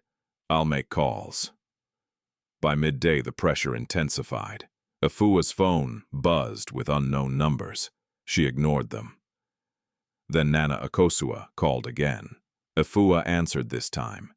You're enjoying the attention, Nana Akosua asked her, tone light, amused. Efua kept her voice even. I'm enjoying the truth. A laugh. Truth is a story people tell when they can't afford lawyers. Efua glanced at the city beyond the window, steadying herself. Then you should be careful who you threaten. Stories change. Nana Akosua's smile could be heard through the line. You're brave, she said. Or foolish. Maybe both. Efua replied, but not silent. The call ended. An hour later, Efua stood outside a modest law office near the courts, Amma beside her, shoulders tense, but eyes clear. The building wasn't impressive. No glass towers or grand signage, but people moved in and out with purpose. This was where quiet work happened. Inside, a young lawyer named Kweku Menzima listened as Efua laid out the timeline, the accusations, the planted evidence, the access logs, the threats. Ama added what she knew, her voice steady despite the tremor in her hands. Kweku took notes without interrupting. "This is dangerous," he said finally. "But it's actionable." Efua exhaled. "What do we do?" "We file for witness protection." "Immediately," Kweku replied. "And we prepare sworn statements. If your testimony goes public, it needs to be precise." Ama swallowed. Public Kweku nodded. "Your safety increases with visibility. Quiet rooms are where intimidation works best." Efua reached for Ama's hand. "I'll be with you." As they worked, Efua's phone buzzed with a message from Kwesi's number forwarded through a secure line. "Kwesi, they're pushing hard. My uncle wants a spectacle." Efua typed back carefully. "Efua, then give him one he can't control." Late afternoon brought movement. Police sources leaked that additional charges were being considered. Efua recognized the pattern pressure applied to force mistakes. She refused to give them any. Instead, she did something small and deliberate. She called Yaw. "I might be busy for a few days," Efua said gently, "but I need you to trust me." Yaw's voice was thin but firm. "I trust you," he said. "Just come back safe." "I will," Efua promised, even as fear whispered doubts. At dusk, Efua and Ama walked out of the law office into a cluster of waiting cameras. The crowd hadn't been there an hour earlier. Someone had tipped them off. Efua felt the instinct to turn back, but she didn't. Ama spoke first, voice shaking but resolute. "My name is Ama Nyarko," she said. "I worked night shifts at Madame Abena Mensah's house. I witnessed actions that contradict the theft accusation against Efua Asante." Questions erupted. Efua stepped forward, raising a hand. "We will provide sworn statements through counsel," she said. "We are not here to entertain speculation. We are here to correct the record." Cameras flashed, phones lifted. Somewhere across the city, Nana Akosua watched her smile finally slipping. The backlash was immediate. Comment sections ignited. Some accused Ama of lying. Others asked why a night cleaner would risk everything for a maid. Efua read none of it. She focused on the next step. That night, Kwesi was transferred to a holding facility pending review. Efua couldn't see him, but she could feel the clock ticking. Dr. Kwesi Adeyemi would not sit idle while witnesses gathered, and he didn't. Just before midnight, Efua's phone rang again, this time from an unfamiliar number she recognized from earlier threats. "Withdraw," a smooth male voice said, "or the boy in Kumasi will miss his medicine." Efua's blood ran cold. "Who is this, a friend of your enemy?" the voice replied. "Think carefully." The call ended. Efua stood motionless, the room narrowing around her. They had crossed a line. Yaw was no longer a background pressure. He was leverage. She called the hospital immediately, verifying Yaw's status, arranging emergency coverage through Kweku's contacts. It was enough for now, but the message was clear. Efua sat on the edge of the bed, hands steady despite the fear roaring in her chest. She opened her notes, reviewed Ama's evidence again, then added a new line. Threats received, time recorded. She sent the update to Kweku and to the secure line Kwesi had provided. Minutes later, a reply came. "Kwesi, I'm sorry. I should have moved sooner." Efua typed back. "Efua, we move now, together." Morning came with rain. Efua stood under the awning outside the court building as umbrellas clustered and reporters jockeyed for position. Inside, a preliminary hearing was scheduled, routine on paper, pivotal in practice. If the judge allowed the case to proceed without acknowledging the witness statements, momentum would swing back to Dr. Kofi. Ama arrived with Kweku. pale but determined. Efua squeezed her hand. "We say only what's true," she said. "Nothing more." Inside the courtroom, the air buzzed with tension. Lawyers spoke, papers shuffled. When Kweku rose to submit the sworn statements, the opposing counsel objected loudly. Efua's heart pounded. The judge listened, expression unreadable. Then he nodded. "The statements will be entered," he said, "and the witness will be protected." A ripple moved through the room. Outside, news spread fast. Witness emerges. Evidence challenges theft claim. The narrative cracked, not broken but fractured enough to let light in. Efua stepped out into the rain shoulders, wet spine straight. She didn't smile. This wasn't victory. It was footing. Her phone vibrated with one final message that day from Nana Akosua. "You've made this ugly." Efua typed a single reply. "You made it ugly when you lied."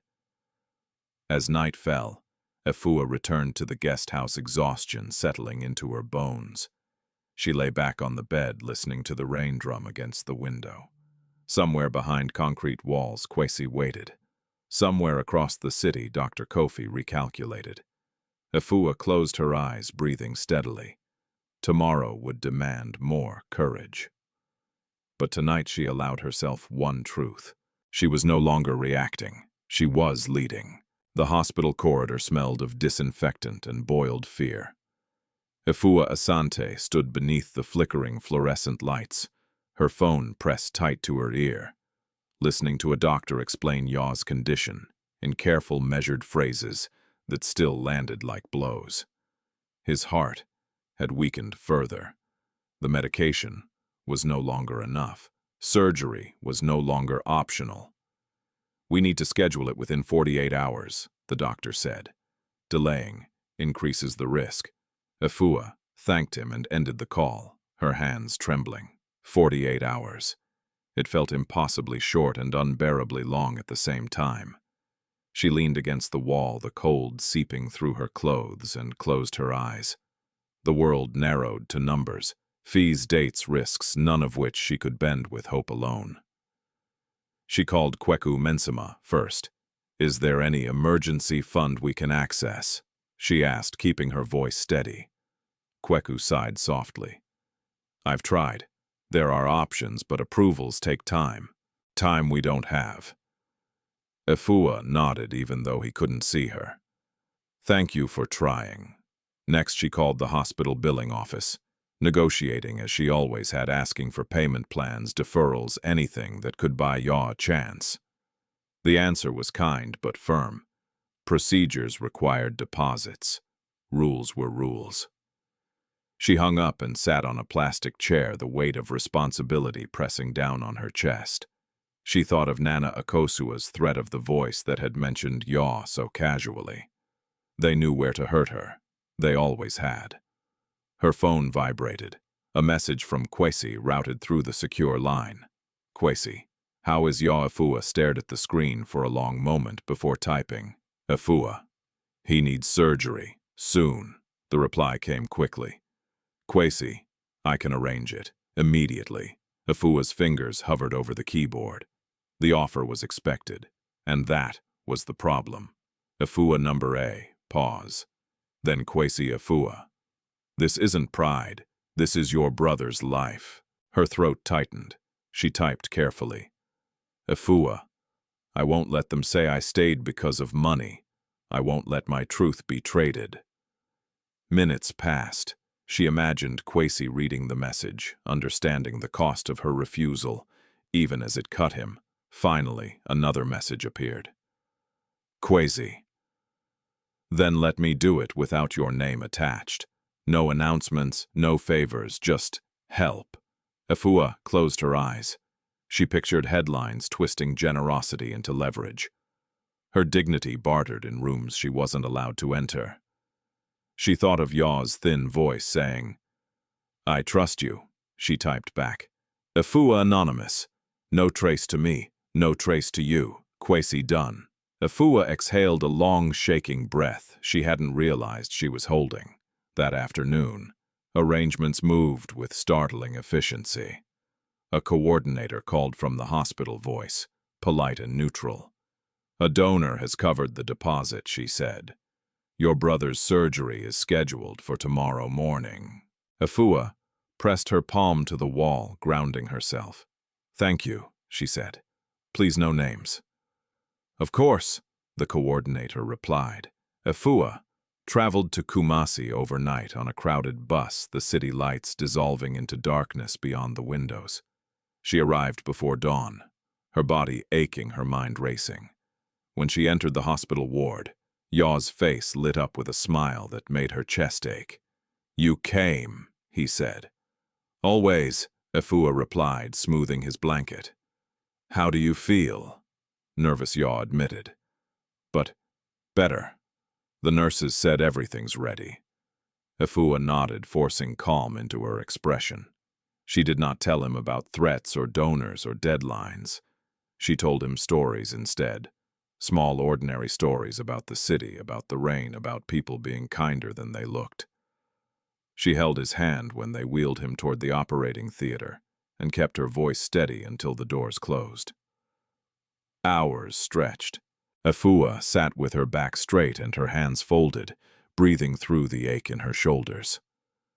She thought of Kwesi, likely watching a different clock tick behind different walls. She thought of Amma, still under protection, waiting for the next hearing. She thought of how thin the line was between collapse and courage. A nurse finally emerged with a smile. "The surgery went well," she said. "He's stable." Efua's knees weakened. She sank into the chair, tears blurring her vision, gratitude rushing through her like a tide. She bowed her head, whispering thanks to no one and everyone at once. Yaw recovered slowly, but steadily. When he woke groggy and pale, he squeezed Efua's hand. "You kept your promise," he murmured. Efua smiled through tears. "I always will." Later that evening, as Efua sat by his bedside, her phone buzzed again. "Kwesi, Kwesi, he's okay, Efua." "Yes." A beat. "Kwesi, I'm glad." She stared at the word, glad so small and heavy with things unsaid. She typed, "Efua, thank you for respecting my terms. Kwesi, thank you for trusting me with them." The next morning, Efua returned to Accra with a lighter chest and a heavier resolve. The anonymous help had bought time, not peace. Nana Akosua and Dr. Kofi would not stop, and neither would she. At the guest house, Kweku waited with news. "Opposing counsel has filed a motion to discredit Amma," he said. "They're questioning her credibility, her motives." Efua nodded. "They'll say she was paid." "They will," Kweku agreed, "which is why your decision matters." Efua met his eyes. "We proceed." That afternoon, Efua recorded a sworn statement of her own, careful, factual, precise. She described the accusations, the search, the pouch under her mattress, the patterns of intimidation. She named no motives she couldn't prove. She kept her voice calm. When she finished, the room felt quiet and solid, like a foundation laid properly. That night, Efua received another call from an unknown number. She answered, her voice steady. "You think you're clever," the smooth voice said, "but you can still stop this." Efua closed her eyes briefly. "My brother is alive," she said. "Your leverage is gone." Silence, then a hissed breath. "You don't know who you're fighting," Efua replied evenly. "I know who I am." The line went dead. Across the city, in a holding room that smelled of metal and patience, Kwesi read the update from Kweku and let out a breath he hadn't realized he was holding. Efua had drawn a boundary and kept it. She had protected her brother without selling herself. He typed one last message before the lights dimmed. "Kwesi, whatever happens next, I'm proud of you." Efua read the message at the guest house, the city humming beyond the window. She didn't answer right away. She sat with the feeling, warm, dangerous earned. Tomorrow would bring more hearings, more lies, more tests of resolve. But tonight, Efua allowed herself to rest in a simple truth. She had chosen dignity, and dignity, once chosen, changed everything. Efua Asante returned to Accra, with the rhythm of the city beating louder in her ears than before. The bus ride back from Kumasi had given her time to think, too much time perhaps, but also clarity. Yaw was stable. His breath no longer sounded like it was borrowed. That gift of time sharpened everything else. She could not waste it. At the guest house, Kweku Mensima waited with a stack of folders spread across the small table. Amaniako sat opposite him, shoulders squared, hands folded. The sight steadied Efua. They were not alone in this anymore. "We need to close the gaps," Kweku said as Efua sat down. "Your statements are strong. Ama's testimony is credible. But power doesn't fall because it's embarrassed. It falls when there's no room left to lie." Efua nodded. "What's missing?" "Corroboration," Kweku replied. "Something independent. Something that doesn't rely on any of you being believed." Ama inhaled slowly. There might be something, she said. The access system logs aren't stored only on the house server. They back up to a third-party security firm. Kojo bragged about it, once said it made him untouchable. Efua's pulse quickened. "Can we get those logs?" Kweku's lips pressed together. "With a court order, yes. Without one, unlikely." Efua thought of the way Kojo had moved with confidence, the ease with which he'd threatened people. Confidence came from habits, from patterns, from the belief that no one would ever check. "Who installed the system?"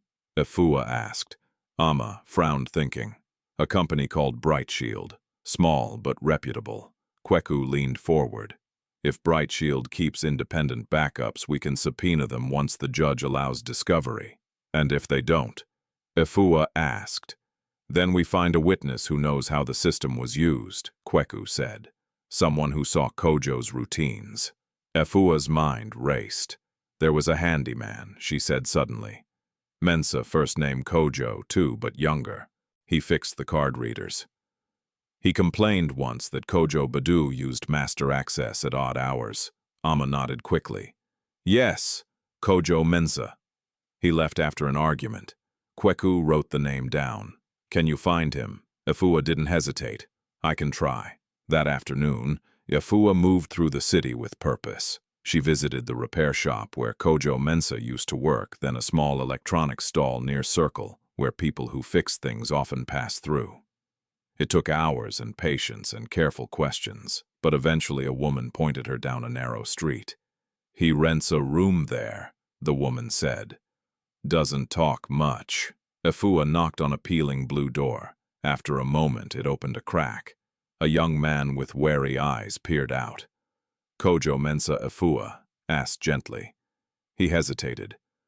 "Who's asking?" "My name is Efua Asante," she said. "I used to work at Madame Abena's house." The door opened wider. Recognition flickered. "You were the maid they accused." Efua nodded. "I didn't steal anything."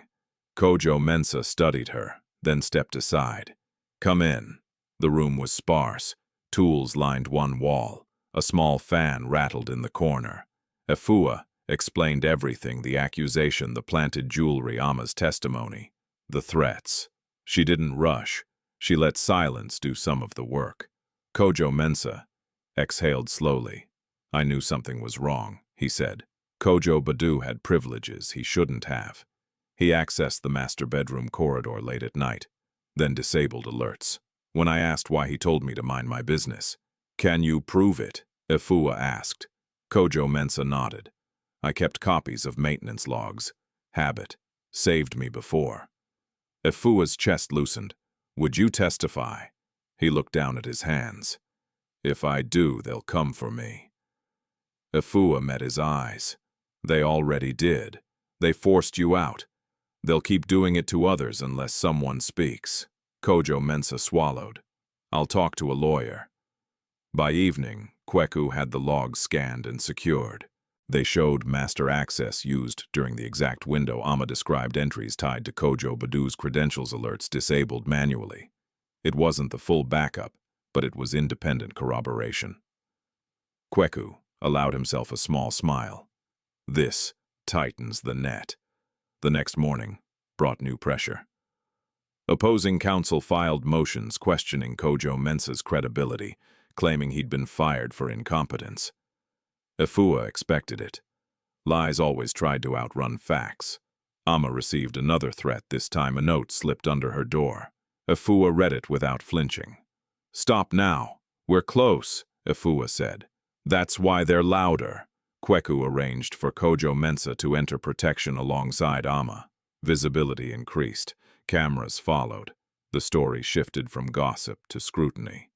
That afternoon, Efua received a call from Kwesi voice, quiet but urgent. "My uncle's camp is panicking," he said. "They're pushing for a quick hearing to dismiss the witness statements." "Can they?" Efua asked. "They'll try," Kwesi replied. "But judges don't like being rushed when evidence keeps appearing." Efua stared out the window at the city. "Then we give them more to read." They did. Kweku filed a supplemental brief attaching the maintenance logs, Amma's sworn statement, and a timeline aligning access entries with the theft window. He requested discovery from Brightshield and an order preserving all security data. The judge granted the preservation order. It wasn't a verdict, but it was a door that could no longer be shut quietly. That night, Nana Akosua's name trended for the first time, not as a rumor but as a question. Commentators asked why her phone records showed late-night proximity to the house on the date in question, why she'd been seen entering through the side gate, why Kojo Badu's credentials matched the logs. Efua didn't celebrate. She knew better. At the guest house she sat with Amma and Kojo Mensah explaining what came next. "They'll try to scare you," she said. "They'll try to buy you. Promise things they can't keep." Amma nodded. "I won't move." Kojo Mensah swallowed, then nodded too. "Neither will I." Later, Efua stood alone by the window, phone in hand. She typed a message she'd been holding back. "Efua, we have corroboration. Independent logs." The reply came quickly. "Kwesi, I knew you would find it." Efua hesitated, then added, "Efua, I'm not doing this for you." A pause. Then Kwesi, "I know. That's why it matters." The city slept uneasily. Somewhere Dr. Kwesi Adeyemi recalculated again, realizing the ground beneath him had changed. He could still pull strings. He could still threaten.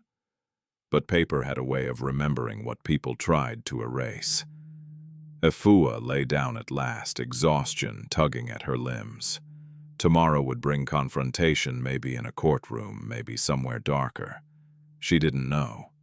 But she knew this truth was no longer a rumor. It had weight, it had witnesses, and it was walking toward daylight. The arrest happened just after noon. Efua Asante was standing in the corridor outside courtroom 3 when the news reached her, not through a call or a message, but through a ripple in the air. Voices rose, phones lifted. A hush fell, then broke again into hurried whispers. "They've taken him," someone said. "Right there in front of the cameras." Efua's chest tightened. She didn't need to ask who. She already knew. Kwesi Adeyemi was escorted through the courthouse lobby in broad daylight, wrists cuffed, flanked by officers whose faces betrayed nothing. The press surged forward. Questions overlapping microphones thrust toward him like spears. Kwesi did not look at them. He kept his gaze forward. Jaw-set posture, composed, too composed, some would say, for a man being accused. Efua watched from the edge of the crowd, her heart pounding. This was Dr. Kofi's move. Force the spectacle. Drown the truth in theater.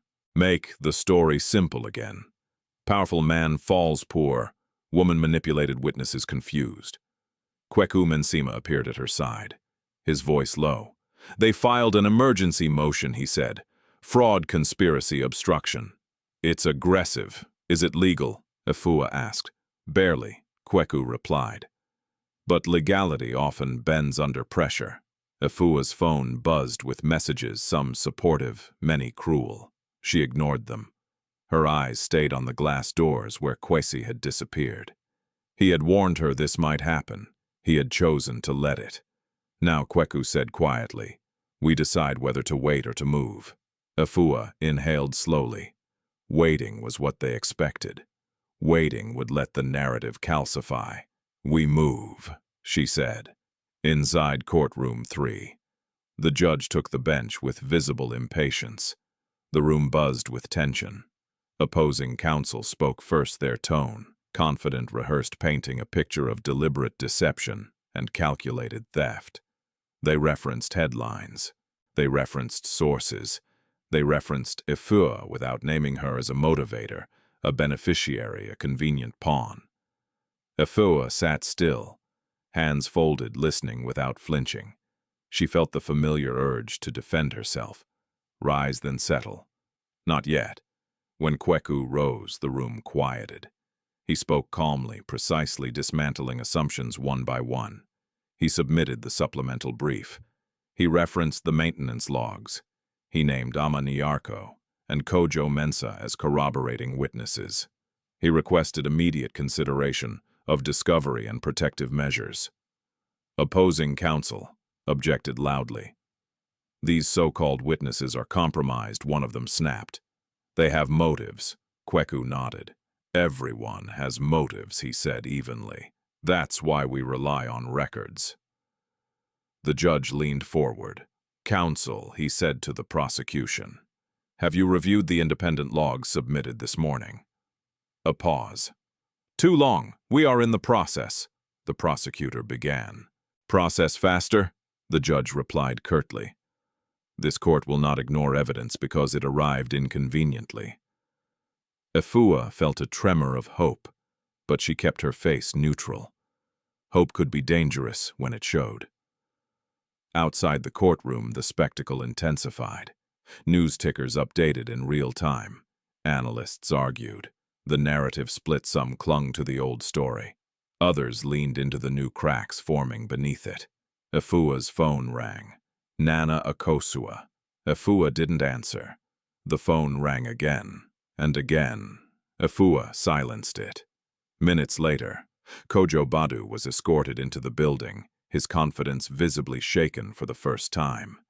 He avoided cameras, shoulders hunched, eyes darting. The sight sent a quiet ripple through the crowd. Fixers hated daylight. Kweku returned to Efua's side. "They've summoned Kojo," he said. "Under oath." Efua nodded. "He'll lie." Probably, Kweku agreed. But lies don't age well under cross-examination. Inside a smaller hearing room, Kojo sat, rigid hands clasped. He answered questions with clipped denials, insisting the access logs were misinterpreted, the alerts coincidental. He painted Ama as disgruntled, Kojo Mensa as incompetent. Then Kweku stood. "Mr. Badu," he said, voice measured, "you testified that the alerts were disabled due to a power issue." "Correct, yes," Kojo replied. Kweku slid a document across the table. "This maintenance log signed by Kojo Mensa shows a manual override entered with your credentials." "Are you saying this document is forged?" Kojo's jaw tightened. "I'm saying I don't recognize it." Kweku nodded. "Then perhaps you recognize this." He played a short clip, grainy but clear, of a card reader lighting up at the master bedroom corridor, time-stamped within the theft window. The room fell silent. Kojo stared at the screen. "Anyone could have used my card." "True," Kweku said. "Which is why we checked proximity data." He produced phone records, placing Nana Akosua's device near the side gate at the same time. A murmur spread. Kojo's eyes flicked toward the door, toward escape. There was none. Outside, the judge issued a narrow but decisive order. Discovery would proceed immediately. All related security data preserved, witness protections upheld. Kwesi would remain detained pending review, but the charges would be scrutinized under the new evidence. It wasn't freedom, but it was balance. Efua stepped out into the open air, the afternoon sun warm on her face. Cameras turned toward her. Microphones rose. She lifted a hand. "My name is Efua Asante," she said clearly. "I will not argue with rumors. I will answer questions in court with evidence. I ask only that you let the process work." A reporter shouted, "Did you manipulate the CEO?" Efua met his gaze. "I fed a hungry man," she said. "If that's manipulation, then we need a different word," the crowd murmured. Across the city in a quiet conference room, Dr. Kwesi Adeyemi watched the coverage with a tightening jaw. His advisors spoke in low tones, recalculating strategies. He had expected fear. He had expected silence. He had not expected Efua. He made a call. Orders were given. The machine shifted gears. That evening, an anonymous blog dropped a new allegation. This one aimed directly at Efua, claiming she had accepted money secretly for Yaw's surgery. Screenshots doctored clumsy circulated quickly. Efua saw them and felt the familiar burn. She turned to Kweku. "We anticipated this." Kweku nodded, "And we prepared." He released a statement from the hospital. No names, no donors, confirming the payment structure and anonymity protocol. He attached timestamps and procedures. The allegation collapsed under its own weight within hours. The backlash turned. For the first time, comments asked different questions. Who benefits from these lies? Why target a maid so aggressively? What is being hidden? Night fell. Efua returned to the guest house, exhaustion settling into her bones. She sat on the edge of the bed, staring at her hands. They were steady. That surprised her. Her phone buzzed with a secure message. "Kwesi, I saw the footage. You spoke clearly." Efua typed back. "Efua, you stayed calm." A pause. "Kwesi, I stayed because you did." Efua closed her eyes, breathing out slowly. Today had not freed him. Today had not ended the war. But today had shifted the ground. Power had tried to crush the truth in public. The truth had stood up anyway. Morning arrived with an uneasy calm, the kind that followed a storm before anyone knew what had been destroyed. Efua Asante stood outside the courthouse again, the same stone steps beneath her feet, the same doors ahead, but the air felt different, less certain, less obedient. People gathered in tighter clusters, voices lower, eyes sharper. This was no longer gossip hour. This was reckoning. Inside, the final evidentiary hearing was set to begin. Kweku Mensema adjusted his tie as they walked through security. "Today isn't about speeches," he said quietly. "It's about alignment. If the records, the witnesses, and the timelines line up, the court has no reason to protect lies." Efua nodded. She felt steady, not fearless, but anchored. Fear no longer pushed her around. It stood beside her now, a warning rather than a command. In the courtroom, the judge took his seat with visible gravity. The prosecution requested to proceed first, but their confidence had thinned. Arguments were shorter. Phrases like "allegedly" and "pending verification" appeared where certainty once lived. Then Kweku rose. He began with the timeline, simple, chronological, unembellished.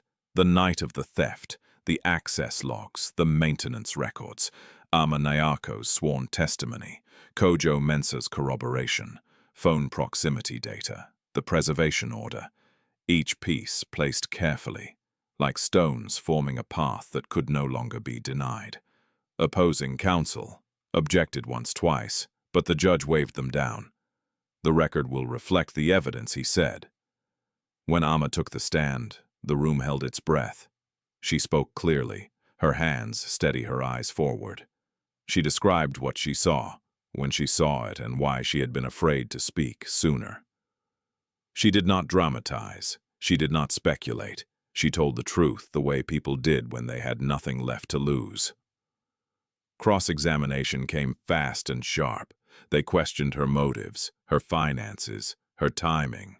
Ama answered calmly, "I'm here because silence became more dangerous than truth." When Kojo Mensah testified, the mood shifted further.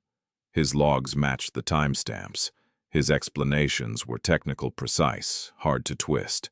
When asked why he had kept copies, he replied simply, "Because people forget what they do. Machines remember." The judge leaned back, fingers steepled. Then came the moment Efua had been preparing for. Nana Akosua-Mensah was called.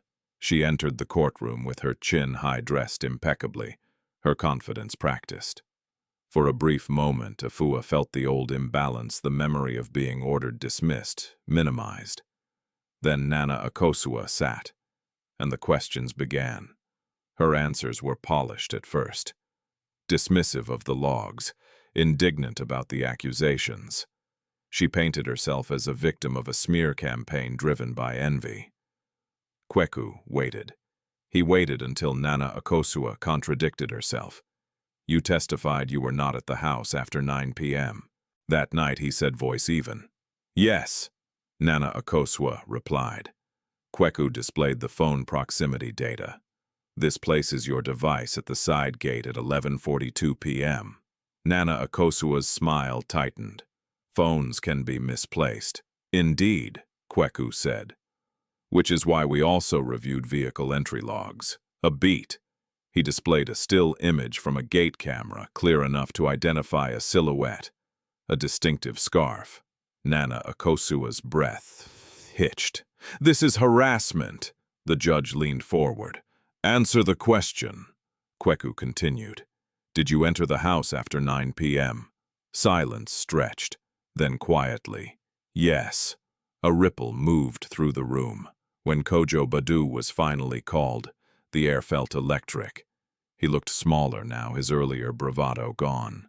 Under oath, his denials faltered. He blamed miscommunications, claimed pressure, suggested misunderstandings. Kweku placed the maintenance logs beside the access records. "Your credentials, your overrides, your presence." Kojo's voice dropped. "I was told to." "By whom?" the judge asked sharply. Kojo swallowed. His eyes flicked just once toward the gallery. Dr. Kwesi Adeyemi sat still, expression unreadable. Kojo exhaled. "By Dr. Kwesi Adeyemi." The courtroom erupted. The judge banged the gavel. "Order." Efua felt her knees weaken, not from shock, but from release. The truth had finally been spoken aloud, not whispered, not implied, named. Proceedings halted briefly while the judge conferred with clerks. When the hearing resumed, the tone had changed completely. The judge addressed the room. "Based on the evidence presented, this court finds the theft accusation against Efua Asante unsupported and compromised by misconduct." Efua closed her eyes, breath-catching. Further, the judge continued, "This court orders the immediate dismissal of charges related to this accusation and refers evidence of obstruction, coercion, and conspiracy for criminal investigation." He looked directly at Dr. Kwesi Adeyemi. "You are not above this process." Dr. Kofi's jaw tightened. He rose slowly, composed, but the mask had slipped. Outside, the news exploded. "Court dismisses theft claim. Evidence implicates household staff and senior executive. Witness testimony reshapes case." Efua stepped out into the sunlight, cameras surging forward. This time she didn't flinch. "My name is Efua Asante," she said. "I didn't steal. I didn't scheme. I survived, and I told the truth." A reporter asked, "Do you forgive them?" Efua paused. Forgiveness was not a performance. "I believe in accountability," she said. "Healing comes after." Across town, Kwesi Adeyemi was released pending full review. He stepped out of the holding facility into a crowd of flashing lights. He said nothing, only looked toward the courthouse where Efua stood. Their eyes met across distance and noise. Later, away from cameras, they stood facing each other in a quiet courtyard. No guards, no advisors. "You did it," Kwesi said softly. "We did," Efua replied. Kwesi nodded. "I'm sorry," he said, "for the lie, for the risk, for the cost." Efua studied his face, the man he was now, not the disguise he had worn. "I didn't fight to be rescued," she said. "I fought to be seen." Kwesi met her gaze. "And you were?" That evening, Nana Akosua's resignation letter leaked. Kojo Badu was taken into custody for questioning. Dr. Kwesi Adeyemi stepped down temporarily, his empire wobbling under scrutiny. Efua returned to the guest house one last time, packed her bag, and stood at the window as the city settled into night. The fight had taken pieces of her, but it had given something back. Her name, her voice, her future. The city exhaled. Accra did not celebrate quietly. It never had. The morning after the ruling radios buzzed, buses carried fragments of the story from one end of the city to the other, and market women debated the meaning of justice with the authority of lived experience. For some it was a scandal, for others a warning. For many it was something rarer, a moment where power had been forced to look down. Efua Asante woke to sunlight spilling across the small room she had packed the night before. The guest house no longer felt like a hiding place. It felt like a chapter closing. Her phone vibrated with messages, supportive notes from strangers, cautious congratulations from acquaintances, a quiet apology from a former co-worker who had believed the rumors. Efua read a few, then set the phone down. She had learned that noise, even good noise, could drown out the truth if she let it. She dressed simply and stepped outside. Across the city, Kwesi Adeyemi sat alone in his apartment, the silence heavier than any cell he had known. Advisors had been calling since dawn. Board members wanted meetings, statements needed to be crafted, damage assessed, futures negotiated. He ignored all of it for 1 hour. Instead, he wrote a letter by hand, something he had not done in years. Efua, I owe you an apology that doesn't hide behind explanations. I lied about who I was. I decided for you instead of trusting you with the truth. That choice put you in danger. You survived it with courage I didn't earn. I'm not asking for forgiveness. I'm asking for the chance to do better if you allow it. Kwesi. He folded the letter and left the apartment without security, without press, without a driver. For the first time since his name had become a headline, he walked. They met by accident, or so it looked to anyone passing by, at a quiet public garden near the old post office. Efua sat on a bench watching children chase each other across the grass. Kwesi approached, slowly giving her space. "Good morning," he said. "Good morning," Efua replied. They sat in silence for a moment, the city breathing around them. "I stepped down," Kwesi said finally, "from day-to-day control. An independent board is taking over while investigations continue." Efua nodded. "That's necessary." "I know," he said. "It doesn't erase what happened." "No," Efua agreed. "It doesn't." Kwesi handed her the letter. She took it, reading slowly. When she finished, she folded it carefully and placed it back in his hand. "I don't want apologies written in ink," she said gently. "I want them written in behavior." Kwesi met her eyes. "Then let me show you." Efua stood. "There's something I need to do first." That afternoon, she returned to the courthouse, not as a witness, not as a headline, but as herself. With Kweku's help, she finalized the formal clearing of her record. The dismissal was entered cleanly. No asterisks, no conditions. Next, she visited the cleaning firm that had rejected her weeks earlier. The manager looked surprised and embarrassed. "I'm not here for a job," Efua said calmly. "I'm here to make sure you know the truth." The manager nodded. "We should have waited." "Yes," Efua replied. "You should have." She left without anger. Accountability didn't require bitterness. 2 days later, Efua traveled to Kumasi again. Yaw was sitting up now, color returning to his face, teasing nurses with shy smiles. When Efua entered, he grinned. "You look different," he said. "I feel different," Efua replied, sitting beside him. Yaw studied her. "Are you staying?" Efua smiled. "I'm building something. I'll visit." Often, on the way back to Accra, she made a decision she had been circling for days. She called Kweku. "I want to work," she said, "but not as a symbol. Kweku understood immediately. "I'll make introductions," he said. "Quiet ones." Efua began training with a small facility's cooperative ethical contracts, fair wages, transparent hiring. She learned procurement scheduling compliance. It was hard work, honest work. She took pride in it. Meanwhile, Kwesi did what he had avoided for years. He listened. He testified when asked. He handed over records. He funded an independent audit without conditions. He let the process bruise him. When the board asked if he planned to return, he answered carefully, "Only if the company earns back the right." Weeks passed. The city moved on as cities do, but some things stayed. One evening, Efua and Kwesi met again, this time at a roadside cafe, plastic chairs and all. No disguises, no secrets. "I'm not ready," Efua said plainly, "for us." Kwesi nodded. "I hoped you'd say that." She looked surprised. "You did?" "Yes," he said, "because rushing would be another way of deciding for you." Efua smiled, small but real. "I need to know who I am without crisis. And I need to know who I am without control," Kwesi replied. They laughed softly, the sound tentative but warm. Months later, when Dr. Kwesi Adeyemi was formally charged, Efua watched the news with quiet distance.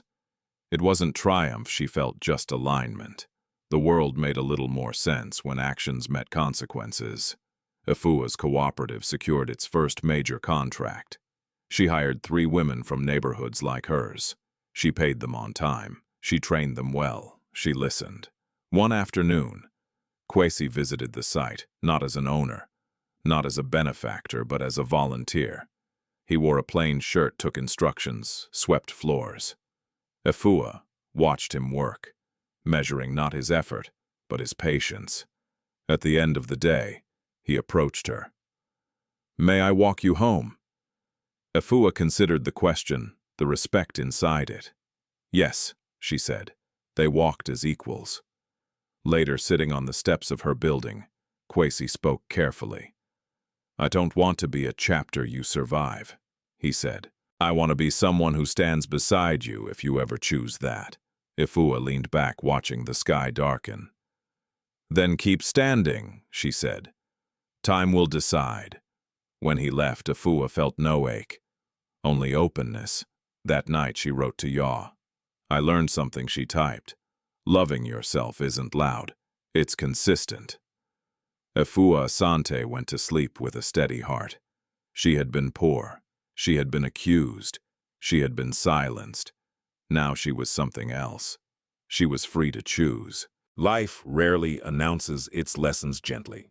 Sometimes it teaches by stripping everything away: reputation, security, comfort, until only truth remains. Efua Asante's journey reminds us that dignity is not something granted by wealth, titles, or approval. It is something claimed, often at great cost, by those who refuse to surrender their humanity, even when the world insists they are small. Efua did not win because she was protected by power. She won because she chose integrity when silence would have been safer. Because she valued truth when lies offered quicker relief, and because she understood that survival without self-respect is another kind of loss. Her kindness was never a strategy, and her courage was never loud. It was steady, and that steadiness changed the direction of her life. This story also challenges a common illusion that love, money, or influence can replace accountability. Kwesi's transformation did not begin when his identity was revealed, but when he accepted that good intentions do not excuse harmful choices. Real love does not rescue from above. It stands beside, listens, learns, and waits. Healing, like justice, cannot be rushed or performed for applause. It must be earned through action. Perhaps the most powerful lesson here is that ordinary people, when they decide to tell the truth together, can interrupt even the strongest systems of abuse. Ama Kojo Mensa Efua. None of them held authority. Yet their voices, aligned with evidence and courage, reshaped a narrative designed to erase them. In a world that often rewards silence and punishes honesty, choosing to speak becomes an act of hope. If this story moved you, take a moment to reflect. Where in your own life have you chosen silence over truth, and where might dignity be asking you to stand a little taller? Share your thoughts in the comments below. Your perspective matters, and someone reading may find strength in your words. If you value stories about justice, healing, and the quiet power of doing what is right, subscribe to the channel so you don't miss the next journey. Like and share if this story resonated with you. Sometimes one story is enough to remind us who we want to be.